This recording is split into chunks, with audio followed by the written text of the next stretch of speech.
네. 안녕하세요. 체인라이트 대표 박세준입니다. 사실 저희 주제가 조금 변경되어서 사실 오늘 주제는 Embracing a Culture of Continuous Security라고 하는 지속적인 보안의 중요성에 대해서 좀 이야기를 할까 합니다. 사실 원 주제가 크게 다르진 않는데 좀 그 기술적인 내용들을 좀 다뤄볼까 합니다. 그래서 20분이라고 하는 되게 또 짧은 시간이라서 많은 부분들을 깊게 내려가진 못하지만 왜 기존의 보안 방식으로는 우리가 부족한지 그리고 어떻게 하면 더 나은 보안 체계를 만들 수 있는지 좀 살펴보도록 하겠습니다. 본격적인 그 보안 이야기에 앞서서 지금까지 저희가 어떤 길을 걸어왔는지 블록체인으로서 웹3로서 어떤 길을 걸어왔는지 좀 살펴보도록 할 텐데요. 블록체인 업계는 정말 빠르게 성장해 왔고 그리고 또 이 과정에서 혁신적인 발전과 함께 심각한 보안 문제들도 많이 경험했습니다. 조금 전에 정재용 이사님께서도 많이 설명해 주셨듯이 이런 보안 문제들이 여전히 끊임없이 시초부터 지금까지 이어지고 있습니다. 그래서 이 타임라인을 통해서 현재 보안 그 관점을 형성하게 된 주요 사건들을 조금 살펴보도록 하겠습니다. 웹3 초기에는 아마 기억하실 수 있을 것 같아요. 잘 알려진 이런 블록체인 내 취약점들이 몰랐었기 때문에 지금은 잘 알려져 있지만 그때는 잘 몰랐었기 때문에 보안의 중요성에 대한 인식도 좀 부족했었고 그러다 보니까 어떤 일들이 일어나냐면 한 번에 대량의 자산이 탈취당하는 경우가 되게 많았습니다. 그 중에 대표적인 사례가 이제 2016년에 더 다오 해킹 사태죠.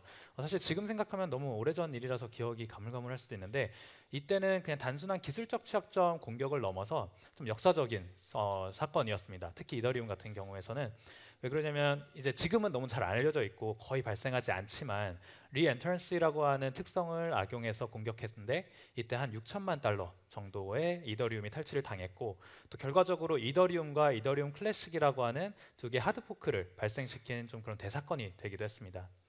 이 사건은 업계 전체가 스마트 컨트랙트에 대한 보안을 우리가 제고하게 만들게 됐고요.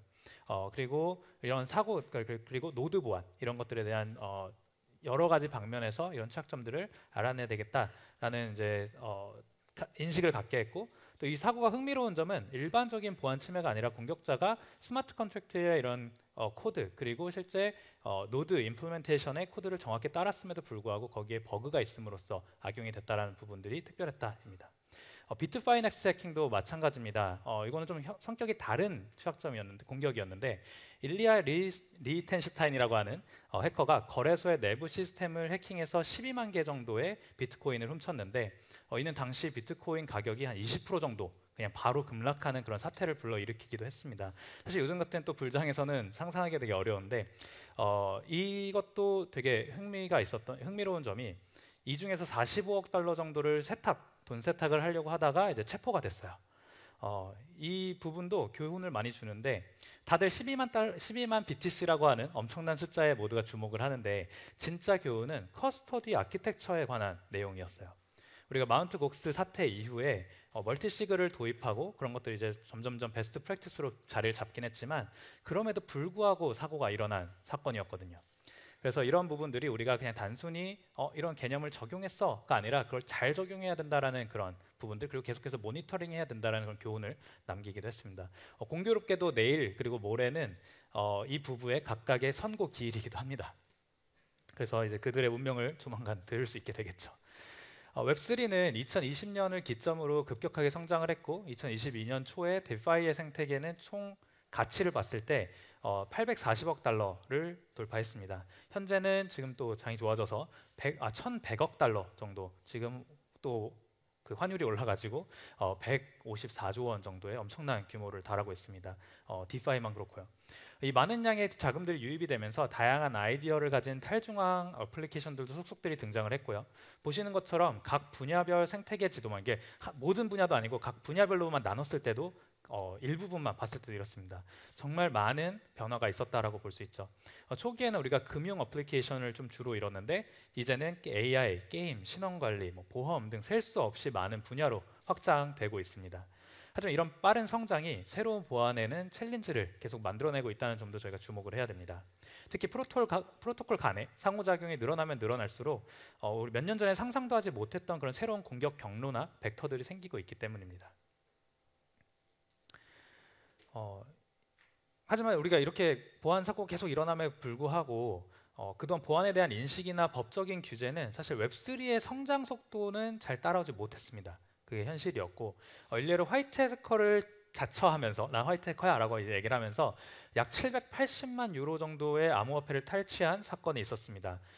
프랑스에서 일어난 일인데 이 해커가 어떻게 보면 이제 탈취를 하고 나는 착한 해커야라고 그냥 우기는 거예요. 그냥 너네가 실수한 거를 찾아줬을 뿐이야. 근데 이미 탈취는 했고, 근데 이제 이 사건이 법원에 송고가 됐는데 법원에서 무죄 선고를 받았습니다.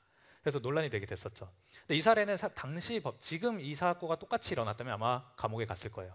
근데 이 사례는 이 당시의 법 체계가 웹3의 보안 사고를 다루기에는 얼마나 좀 부족했는지, 우리가 아직 무지했는지를 좀 여실히 보여주는 사례였고요. FTX 사태 뭐 기억 못하신 분 없으실 것 같습니다. 여기 계신 분들 중에는 이런 대형 사고의 또 발생은 각국의 정부들이 이제는 이게 단순히 그냥 여기서 이렇게 따로 놀고 있는 데서 그냥 조금씩 사고가 나는 게 아니라 정말 국민들이 피해를 크게 입을 수 있는 그런 부분이구나를 깨달은 사건이기도 합니다. 그래서 정부들의 규제의 필요성을 느끼게 하는 계기가 되었고요. 직접적인 해킹 사고는 아니었지만 이러한 사건들이 결과적으로는 정부와 규제 이런 기관들이 더 적극적으로 개입하게 되는 그런 계기가 되었습니다.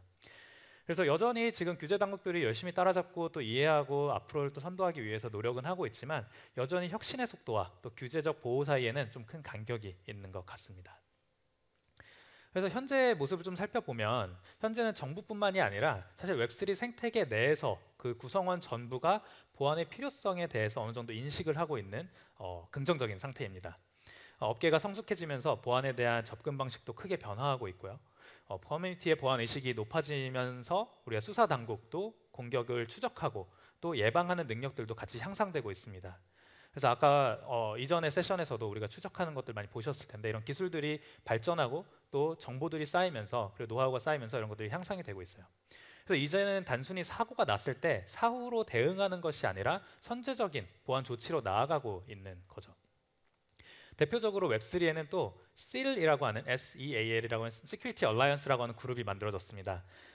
저희를 포함해서 웹3 보안 리서처들이 한데 모여서 연합을 형성을 했어요. 특히 이제 미국 쪽에서 A16Z 크립토나 아니면 패러다임 VC 같은 이제 돈 많은 VC들 그리고 이 생태계를 꼭 수호해야 되는 그런 VC들이 같이 뜻을 함께해서 우리가 연합을 형성을 했고 보안 사고 발생 전에 테스트를 해주거나 아니면 사건 사고가 일어났을 때 빠르게 정보 공유를 하는 이런 방식들을 하는 또 훈련을 또 도와주는 그런 다양한 활동들을 또 하고 있습니다.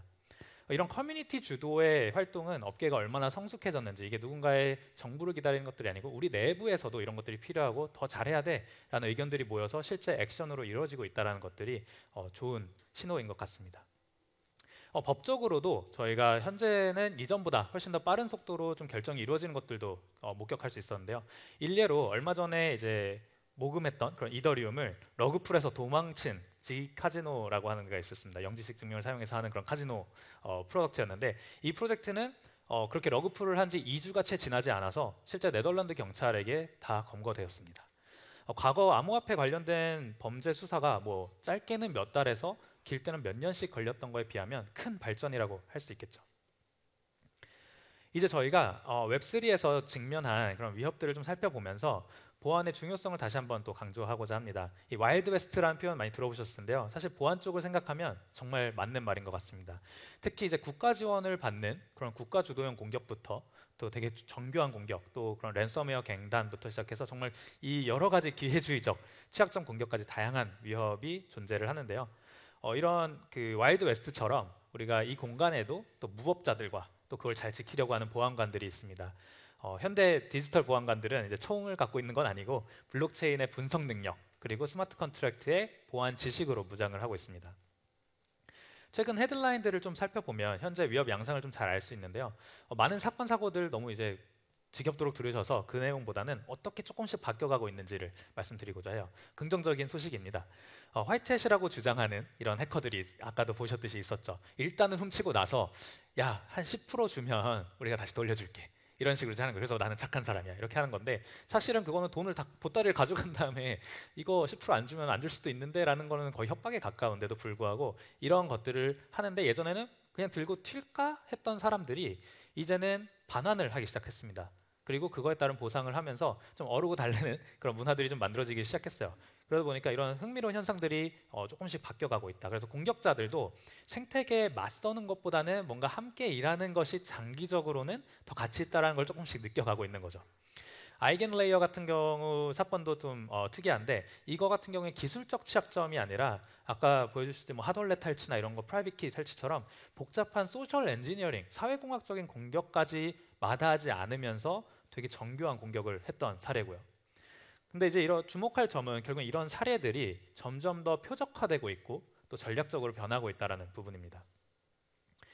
웹3에서 보안이 그럼 왜 이렇게 중요하냐? 당연히 뭐 금전적인 비단 투자자의 금전적 손실 이런 것들도 중요하지만 사실 더 또 저희가 큰 그림에서 봐야 될 것은 메시지는 무엇이냐면 국가 안보와 또 세계 질서 그리고 안전과도 연결이 되어 있습니다. 되게 커 보이는데 왜 그러냐면 조금 전에 말씀해 주셨듯이 북한이 이 웹3 프로젝트를 해킹하는데 엄청나게 적극적으로 그리고 전문성을 보여주고 있습니다. 물론 그들의 기술력이 뭐 뛰어난 것도 있어요. 그리고 되게 열심히 집착해서 성공할 때까지 이런 집념도 있습니다. 하지만 더 큰 문제는 우리가 그들의 공격을 좀 너무 쉽게 만들어주고 있는 부분도 분명히 있다는 점입니다. 그래서 보시는 이 그래프만 보더라도 2017년부터 현재까지 이런 북한 연계 해커들의 암호화폐 탈취 규모가 계속해서 증가하고 있고 특히 최근 몇 년 동안은 압도적으로 증가해서 이제 연간 수십억 달러 규모의 그런 자금이 탈취가 되고 있습니다. 그래서 우리가 어떻게 보면 특히 작년, 재작년에 보면 북한에서 이런 미사일 실험부터 뭐 미사일 심심하면 날리고 이랬잖아요. 그 비용이 어마어마한데도 불구하고 가능했던 이유는 이런 데에서 조달이 가능했기 때문이에요. 근데 이제 이런 것들 왜 중요하냐? 이 웹3 우리 생태계에서 중요하냐면 우리 웹3 생태계가 단순히 김정은의 군사력 강화를 위한 자금줄이다라는 그런 이미지를 받게 되면 웹3에 대한 업계의 신뢰성 심각하게 타격을 받게 될 겁니다. 그래서 이걸 우리가 차단을 하고 우리가 그 자금줄이 되지 않아야 정말로 여기가 성숙했고 이제 여기에 우리가 뭔가 어떤 것들을 빌드할 수 있겠구나라는 그런 신뢰를 주게 됩니다. 네. 그래서 업계의 가장 큰 오해 중 하나인 보안 감사에 대해서 좀 이야기를 해볼까 합니다. 저희는 보안 감사를 체인라이트라고 하는 팀을 통해서 보안 감사를 많이 하는 보안 감사 업체이기도 합니다. 근데 사실 왜 오해라고 하냐면 저희도 조심스럽죠. 왜냐하면 감사하면 모든 게 다 안전한가요? 이런 질문들 받았을 때 감히 예스라고 대답 못합니다. 많은 프로젝트들이 그리고 우리는 최고의 보안 감사 기업으로부터 검증을 받았습니다 하면서 자랑스럽게 이야기해요. 하지만 보시는 것처럼 하나의 예제를 갖고 왔을 뿐입니다. 이 프로토콜 같은 사례는 저희한테 교훈을 주는데 뭐 O모사, H모사, C모사 등의 정말 업계에서 최고라고 불리는 그런 감사 기업들로부터 수차례 검증을 받았어요. 심지어 뭐 그런 GK 쪽 관련된 것들과 그 다음에 셜록이라고 하는 컴패리티브 어딧, 그러니까 경쟁 막 이렇게 버그 바운티 형식으로 하는 그런 대회까지 열어서 정말 빈틈 없어 보였어요. 하지만 결과는 2억 달러 정도의 해킹을 결국에는 당했습니다. 보안 감사가 실패하는 데는 몇 가지 이유가 있습니다. 근본적인 이유인데 첫 번째는 시점의 한계입니다. 결국엔 저희가 감사를 하게 되면 그 시점에 코드를 프리즈하고 그 특정 시점만의 코드를 우리가 검증하게 되죠. 그 이후의 변경 사항이나 새로운 공격 기법에는 취약할 수밖에 없는 거예요. 그래서 뭔가 변경될 때마다 계속해서 다시 받아야 되고 또 범위의 한계가 있습니다. 우리가 뭐 금전적으로, 시간적으로, 인력적으로 한계가 있는 리소스 얼로케이션 게임을 하다 보니까 결국엔 감사팀이 모든 시나리오를 고려할 수도 없고 또 모든 스코프를 다 볼 수가 없어요. 그래서 우리가 특히 또 다른 프로토콜과의 뭐 상호작용이 있다. 그럼 그런 부분들은 사실 되게 미리 발견하기 어려운 부분들도 많습니다. 그리고 인적 한계. 저희가 아무리 뛰어난 화이트햇 해커고 뛰어난 감사자라도 실수할 수 있죠. 사람이기 때문에. 그래서 그리고 이제 저희는 어떻게 보면 이 일을 하는 사람들이지만 또 이거를 통해서 부당이익을 취하려고 하는 공격자들은 쉬지 않고 또 공부하고 연구하고 시도하고 있어요. 그래서 이런 것들도 잊지 말아야 된다는 부분입니다. 그래서 여기서 가장 큰 문제는 뭐냐면 보안 감사, 시큐리티 오딧을 받으면 그 사실 자체가 우리한테 잘못된 안전감 또는 안정감을 준다는 부분입니다. 감사를 받았으니까 우리 이제 안전하겠지, 사고 안 나겠지라는 생각은 매우 위험한 생각입니다. 그래서 이게 바로 우리가 오늘 이야기할 진짜 주제, 지속적이고 포괄적인 보안 접근 방법이 필요한 이유예요. 제가 욕심이 많아가지고 슬라이드를 많이 준비했는데 시간이 많지 않아서 빠르게 넘어가도록 하겠습니다. 이것도 마찬가지예요. 왜 이런 문제들이 발생할 수 있는 또 예제를 갖고 왔는데 이 실제 사례는 넘어가도록 하겠습니다. 여기서도 프라이빗 키 관리 문제, 배포 설정 오류, 새로운 기능이 추가되었음에도 불구하고 그런 감사를 다시 받지 않은 문제 다 일어났습니다. 그리고 마찬가지로 감사자가 놓친 부분들도 있었어요. 근데 저희도 마찬가지죠. 저희도 사람이기 때문에 놓칠 수 있기 때문에 우리가 이 감사를 어떤 하나의 아이템 아니면 행위가 아니라 전체적인 프로세스로 봐야 되는 이유이기도 합니다.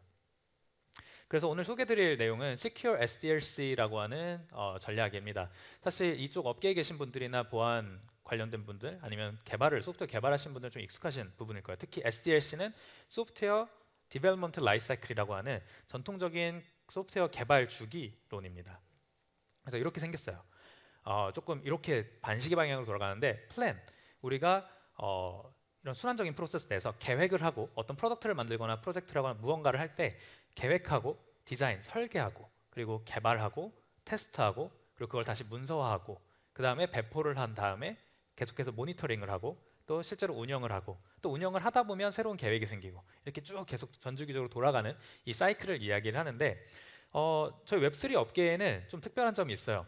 뭐죠? 우리의 강점, 기존의 틀을 깨고 혁신을 추구하는 그 부분입니다. 근데 이런 도전 정신이 있었기 때문에 DeFi, NFT, DAO와 같은 되게 새로운 서비스들이 많이 나올 수 있었는데 여기서 한 가지 균형이 필요하기도 합니다. 물론 새로운 것들 하는 것 좋지만 우리에게는 또 뭐죠? 50년 이상 축적된 소프트웨어 공학의 경험과 모범 사례들이 있습니다.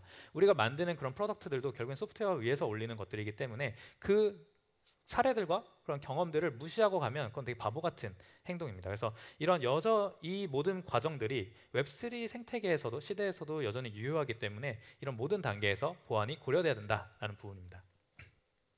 그래서 저희가 각각의 하나씩 단계를 가면서 어떤 부분, 보안적으로 뭘 생각해야 되는지를 좀 짚어볼 건데요. 일단 SDLC의 첫 단계인 계획 단계에서는 보안을 이렇게 접근을 해야 됩니다. 가장 먼저 해야 될 거는 공격 표면을 파악하는 거예요. Attack Surface. 우리가 뭐가 노출이 되어 있고 이게 스마트 컨트랙트가 노출되어 있나 아니면 프론트엔드 UI가 있나 백엔드 API 뭐 다른 거 쓰는 건 없나 이런 각각의 요소들이 각기 다른 보안 요소 위험 요소를 갖고 있기 때문에 살펴봐야 되고요. 그 다음으로는 우리를 공격할 만한 사람들이 누구, 우리를 누가 타겟팅할까? 우리를 먹거리로 보고 있는 그 공격자가 누구인지를 생각해 봐야 합니다. 그러면 전략이 세워집니다.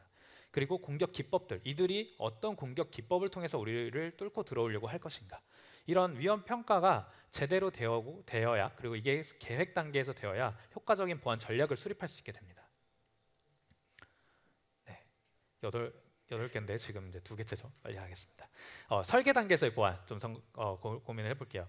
설계 단계에서 이제 그 중요한 부분은 우리가 항상 보통 이렇게 생각하잖아요. 나중에 다 만들고 나면 보안 생각하면 되지 하는데 그러면 너무 위험하고 늦습니다. 그때 가서는 이 설계를 바꿔야 될 수도 있어요. 그래서 설계 단계부터 보안을 하는 게 되게 중요한데 크게 2가지 중요합니다. 특히 웹3에서는 첫 번째는 보안, 실제 기술적인 설계, 보안 설계가 중요하고요.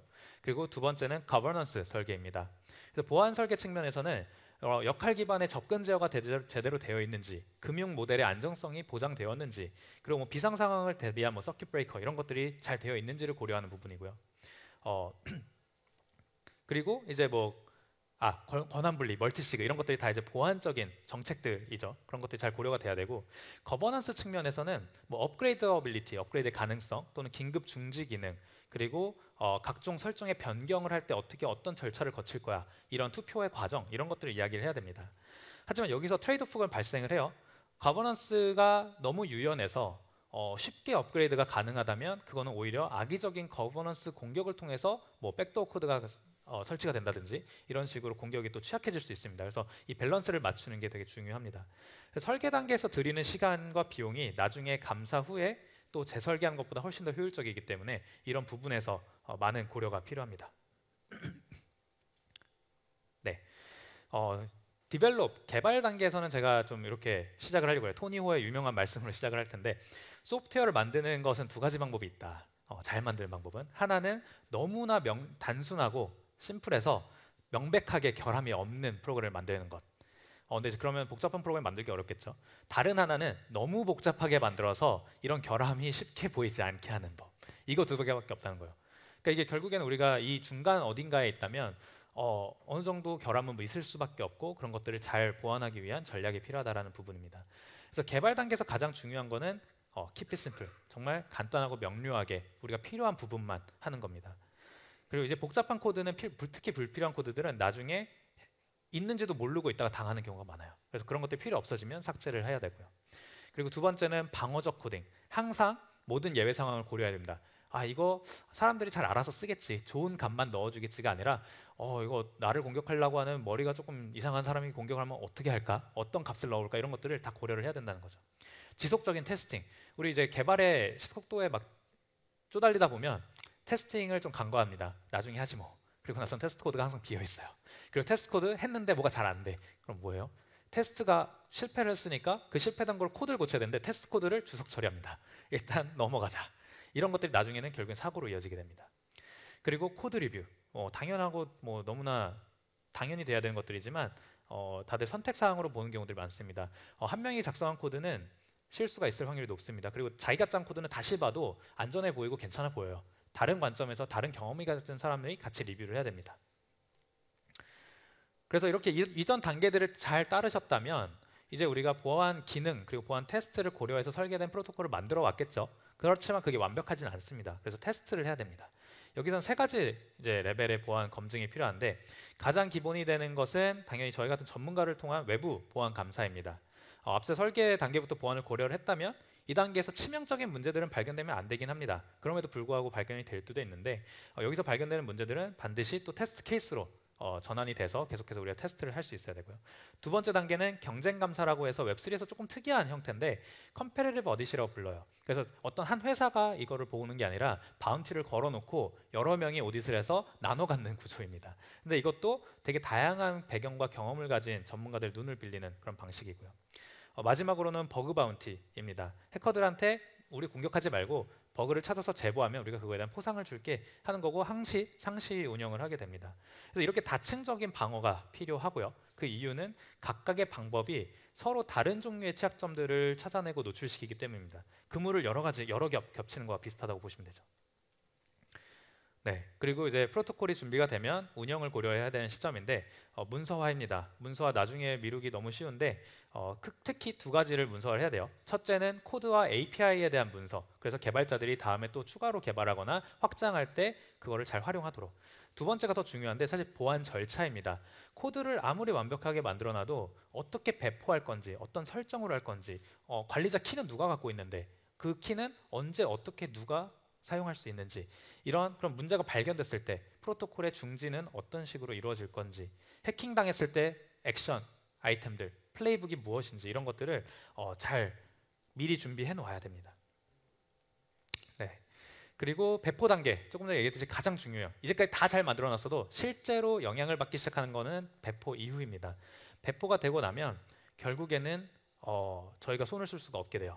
그래서 배포를 하는 과정에서 실수가 없도록 해야 되고 노마드 같은 경우나 와이어런 같은 경우도 다 잘 만들어 놓고 배포 단계에서 실수해서 설정 잘못 미흡해서 2억 달러, 뭐 정말 1,000만 달러 어떻게 말도 안 되는 숫자들의 그런 피해 금액들이 발생을 했습니다. 그래서 배포 단계에서는 세 가지가 핵심인데 첫 번째는 배포 설정의 철저한 검증, 두 번째는 관리자 계정 그리고 멀티시그 설정, 그리고 세 번째는 불필요한 권한을 즉시 제거하는 것, 이런 것들입니다. 네, 시간이 다 돼서 마지막은 모니터링인데 모니터링은 항상 우리가 하고 있어야 되는 부분이에요. 그러니까 공격이 발생했을 때 가장 중요한 건 시간이거든요. 초반에 이상 징후가 나타났을 때 빠르게 우리가 발견해서 대처를 하면 큰 피해를 막을 수 있습니다. 그래서 이런 부분들을 저희가 이제 해야 되고 운영 부분도 마찬가지고 해서 뭐 버그 수정, 컨트랙트 업그레이드, 관리자 키 관리, 거버넌스 투표 이런 것들이 유기적으로 우리가 잘 운영이 될 때 결국에는 안전한 시스템을 운영할 수 있다라는 교훈을 얻었습니다. 그래서 아까 이제까지 얘기했던 걸 한데 정리하면 이런 식으로 다층 방어 관점에서 우리가 보안을 생각해야지 그냥 감사 하나 받았다고 끝, 아니면 우리 테스트 코드 짰다고 끝이 아니라는 거죠. 그래서 이런 부분들을 여러 가지 층계 구조로 해서 보안을 하시기를 바랍니다. 그리고 결국에 마지막으로 가장 중요한 얘기하고 이제 제가 끝낼 텐데요. 결국 보안의 핵심은 사람입니다. 사람이 프로덕트를 만들고 사람이 운영을 하고 또 사람이 연결될 수밖에 없죠. 사람을 위해서 만드는 거기도 하고요. 그렇기 때문에 저희 티오리와 또 두나무에서는 이런 인재들이 너무나 부족해서 훌륭한 웹3 보안의 미래를 이끌어 나갈 인재들을 양성하고 있습니다. 그래서 아까 그 어떤 것들을 하는지 왜 하는지는 토미님께서 잘 설명을 해주셔서 자세하게 설명을 하지 않겠습니다만은 이 지속 가능한 보안의 미래는 결국에는 새롭고 또 똑똑한 인재들의 손에 달려 있습니다. 그래서 이런 것들 많은 관심 가지고 또 주변에 소개도 해주시고 또 직접 지원도 하셔서 같이 저희가 안전한 웹3의 미래를 만들어갔으면 좋겠고요.